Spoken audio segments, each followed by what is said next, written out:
Chapter 2. A Child is Born. Evelyn Tyler knew Karen needed help. The diminutive desk clerk crushed her cigarette and held the frantic teen. "I had me a little girl 30 years back, sweetie. I was 16. Had to give her up. Mama didn't think we could give her a good home, and that was that. I never saw her again, but I sure thought about her. Still do. Probably always will. What are you, sweetie, a Catholic or a Protestant?" It had been years. Daddy said they were all hypocrites. "Protestant." Evelyn made a call. She heated a can of tomato soup and cooked a grilled cheese sandwich on the little stove behind her desk. Karen took tiny nibbles. At 64, Jonathan March was gentle-eyed, muscular, and a good listener. Karen blamed herself for her father's death. She hated him for killing Alexander, she said. Or was it for always being gone when she needed him? She cried and cried. He listened, and Evelyn held her. They had a home for unwed mothers, he said. But Mother would never go for that, she said. He said he'd go with her and tell her mother that she loved her baby and she could never hurt him. She'll understand, Karen. Maybe not right away, but in time she will. Karen shivered. "Will you really go with me?" "Of course I will. We can leave in an hour." He prayed for her before he left. It was short, sweet, and comforting. Soon he was back with his wife. Lulu had a munchkin laugh that made the ride go quicker, but all the doors were locked at the house, so they sat in a diner and called every 20 minutes. Finally, around 5:30, Ellen answered. "I'll be home in just a few minutes, Mother. I got a ride." "So everything's okay?" How did she always know? The Marches walked her up the steps, but Ellen just shut the door on them. She grabbed Karen's arm and stared at her. "You did what I told you to do, didn't you?" "I saw him, Mother, but I couldn't do it." "Just as I thought. What is wrong with you?" Pastor March pounded on the door. She opened it a crack. "You forgot your bag, honey," he said. "May we come in, please?" Ellen's jaw tightened. "This is a private matter, sir." "But Karen called us. You know she already loves the tiny child that's living inside her. How could she let anyone hurt him?" "She's just like you, Mrs. Price. You wouldn't want anyone to hurt your Karen because you're her mother and you love her." "Well, isn't that noble?" Ellen said. "Did she tell you that my husband is dead on account of this child of hers?" Lulu spoke up. "Mrs. Price, I can only imagine how torn up you must feel losing your husband like that. I don't have any words to make it go away. All I can offer you is hope. You don't have to take this on all by yourself." Ellen grabbed the purse. "I know you mean well, ma'am, but right now you need to mind your own business. That's what you need to do. Go to your room, Karen. Wait for me there." Karen heard the front door slam a minute later. When the car pulled away, she locked her door. "Let me in, Karen," her mother said several times. Diane began to plead with her. "And just what do you know about all this, Missy?" "Nothing, Mommy. I don't know nothing." "Don't you lie to me." Ellen smacked her. Karen burst out. "Leave her alone." Well, the little queen returns. "Where's my money, Karen?" "I don't have it." "You don't have it? Just where in hell's name is it?" "I gave it to Richard." "You're a liar." She slapped Karen hard. Trembling, her lower lip swelling, Karen sucked in the air. She clenched her right fist as her shoulders twitched and her calves tightened. Pivoting, she punched her mother in the mouth with every ounce of strength she could muster. She grabbed Diane's hand and ran out the front door as a bleeding Ellen screamed, "I'll tan your hide, girl. You get back here right now." Blood oozed from Karen's hand. Diane was sobbing. Porch lights were turning on one by one as Ellen screamed threats and curses from the front stoop. As the girls stumbled to the sidewalk, a car pulled up. "Get in," Jonathan March said. We were afraid something like this might happen, Lulu said. She pulled her scarf off and wrapped it around Karen's hand. This is nasty, honey. What happened? I'm okay, Karen said. We'd better get that dressed, Pastor March said. He pulled onto the highway. At the emergency room, Karen got a tetanus shot and 7 stitches. Pastor March gave them $14. Back at the diner, a chubby young policeman rushed to the table. He said the girls had been reported missing and their mother was worried sick. Pastor March flashed his chaplain's badge. He suggested that the officer call Ellen, see if she wants to talk to someone. Ellen asked for Karen. She begged her to come back. She was sorry, she said. She'd try to change. What about my baby? There's still time to decide. I've already decided, Mother. Why can't you just accept that? I'm trying to, Karen, Ellen said. Believe me, I'm trying, baby. I just need a little more time. A couple drinks had calmed her down. She wasn't yelling now. She wasn't mad, just worried about them, she said.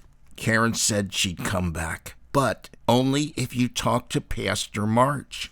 Ellen was sitting on the couch with a fat lip when they arrived. Lulu held her hand. After a little sympathy, Ellen pooh-poohed the home for unwed mothers because the Prices always took care of their own problems, and she'd find a way, even though Big Tom didn't believe in life insurance. It was almost midnight when the Marches left. Ellen and Diane were asleep on the couch, her hand throbbing. Karen stared at the ceiling and thought about her baby, a wonderful boy, sent from God, a true man of valor, just like the angel promised.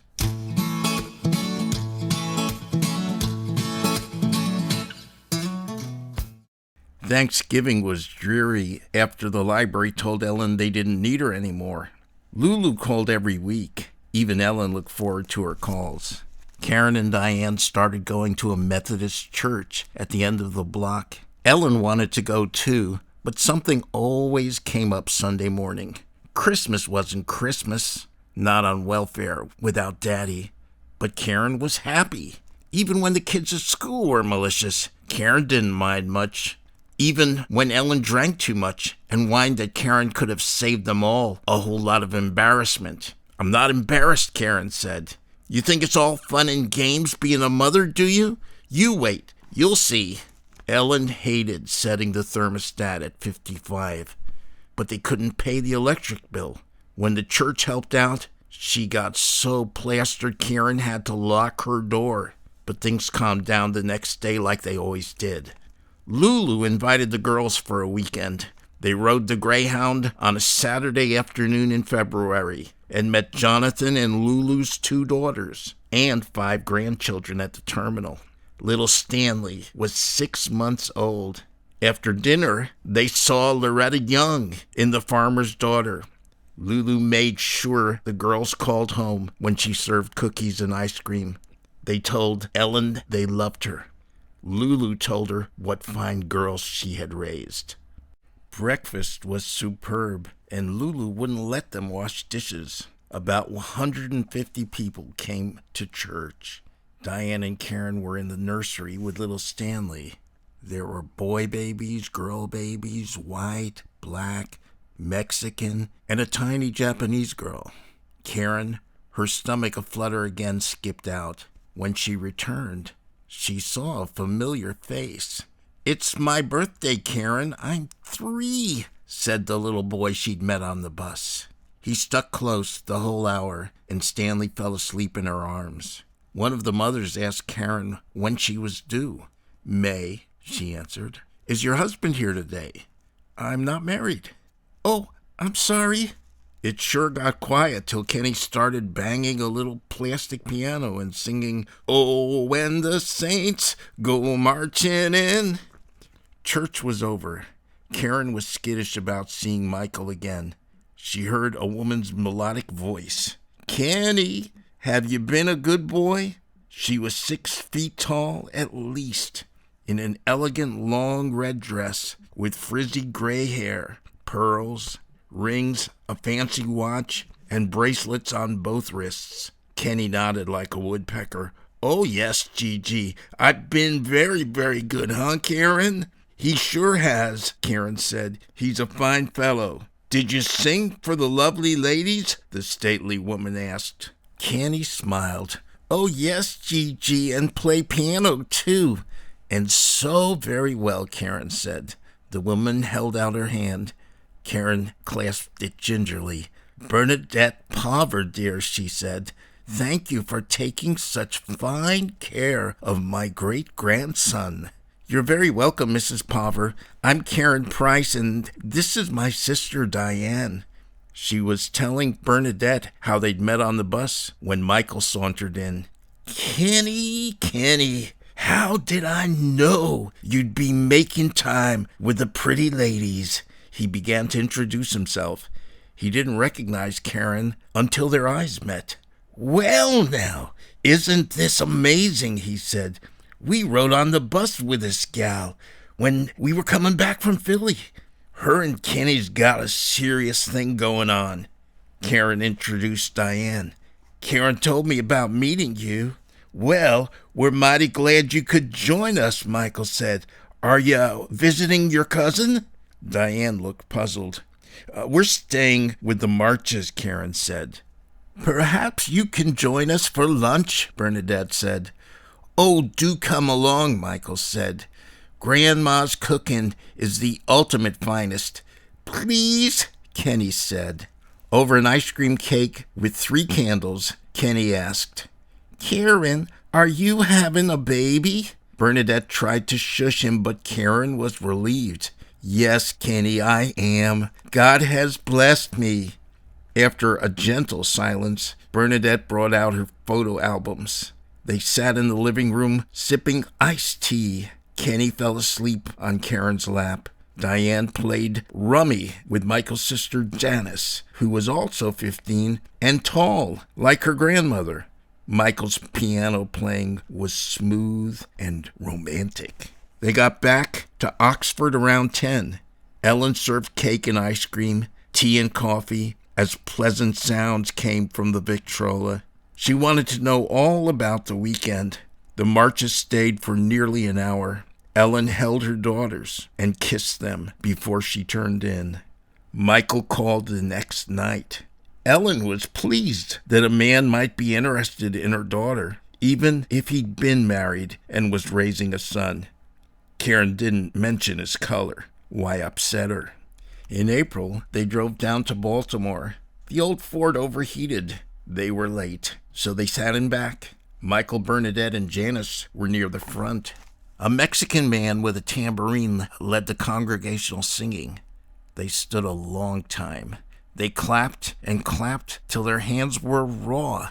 Everyone hushed as Jonathan March talked about Jesus, why he died on the cross, and how God loved every person in every situation, no matter what they did or what they were going through.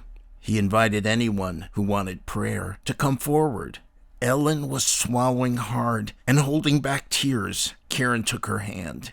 They stumbled to the front of the church together, Diane too. Lulu prayed for Ellen. She hugged her for a long time. Jonathan prayed for Karen first, and then Diane.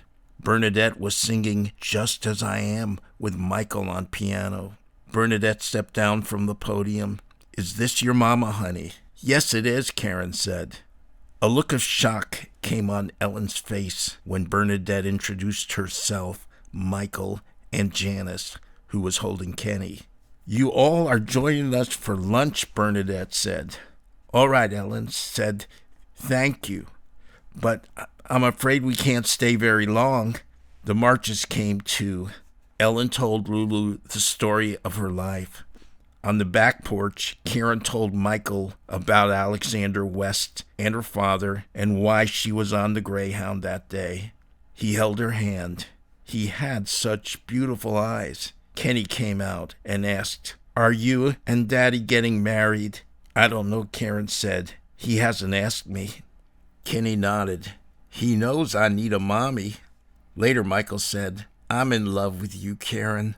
I'll do anything for you. Ellen made her promise to finish school. Jonathan handled the ceremony, just 2 families, on the 1st of May.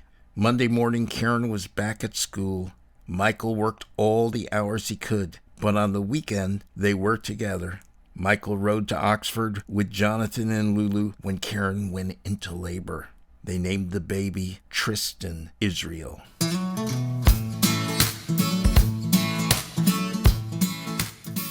After graduation, Karen and the baby moved into Bernadette's house on Connor Road. Karen helped Bernadette and Janice with the laundry they took in. Michael painted houses and tarred roofs. Late evenings, he played piano with his group. Upright bass, drums, sax, and guitar. All seasoned musicians. Kenny started jamming when he was 10 and passed on what he learned to his little brother. Tris was barely 7 when the piano became his second language. It was around the same time Karen finished nursing school and took a job at Johns Hopkins. Bernadette believed God gave everyone a special gift with a purpose. No one in the household had the least doubt about that. Every day without fail, she read to the boys from her old King James Bible. One December morning in 1956, she didn't wake up. At the funeral, Kenny told his parents, "I'll never smoke, drink, or use drugs, and I'm keeping myself pure for marriage." Tristan told Kenny that night he wouldn't smoke, drink, or do drugs either.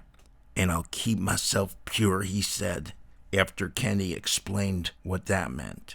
After Karen enrolled at the Philadelphia College of Osteopathic Medicine, the Pavers moved to Philadelphia. Janice and her husband Hank Murphy and their son Peter moved into the house on Connor Road. One of Karen's instructors had a brother who was retiring. Dr. James Powell wanted someone he could personally train to care for his patients. Karen, Michael, and the boys drove to Silersville, a small rural community in Pennsylvania, the Saturday before her graduation. Doc Powell knew it the minute they stepped out of the car.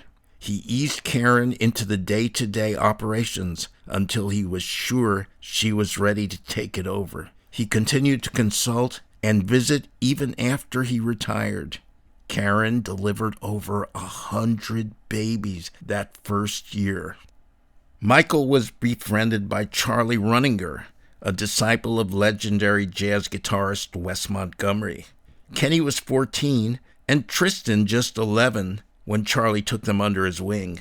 When Charlie moved back to Indianapolis in 1961, Kenny took his seat in the band. It troubled Michael that all the local clubs served liquor, but didn't they just love his music? The newspaper said his voice was like silk swaying in the summer breeze.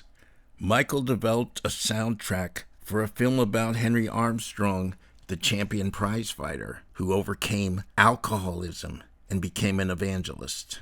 Homicide Hank had only a short run, but You're the Only One, featuring Michael singing and playing the piano along with Kenny's brilliant guitar, was nominated for Best Song by the Motion Picture Academy in 1963.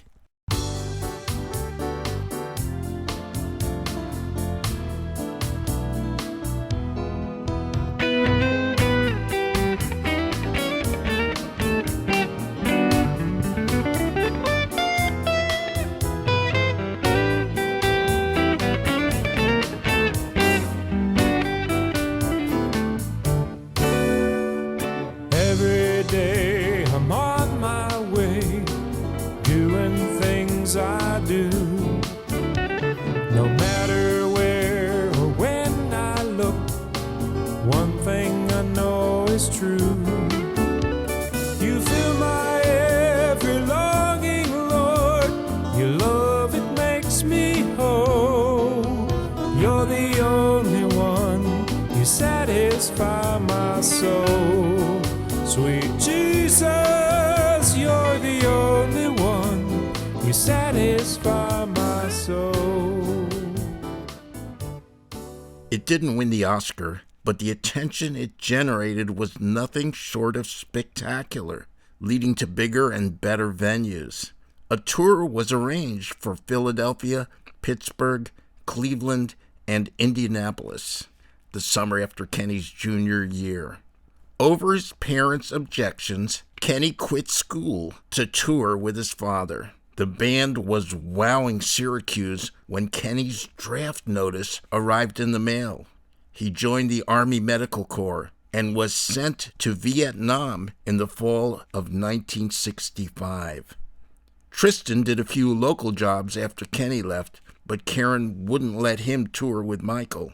After graduating first in his class, he received a full scholarship to play baseball at Lyons University in Cross, a small town 30 miles south of Silersville. Nearing the completion of his military service, Kenny stayed busy writing new songs and making his guitar talk. His letters home were fairly bursting with stories of God's faithfulness.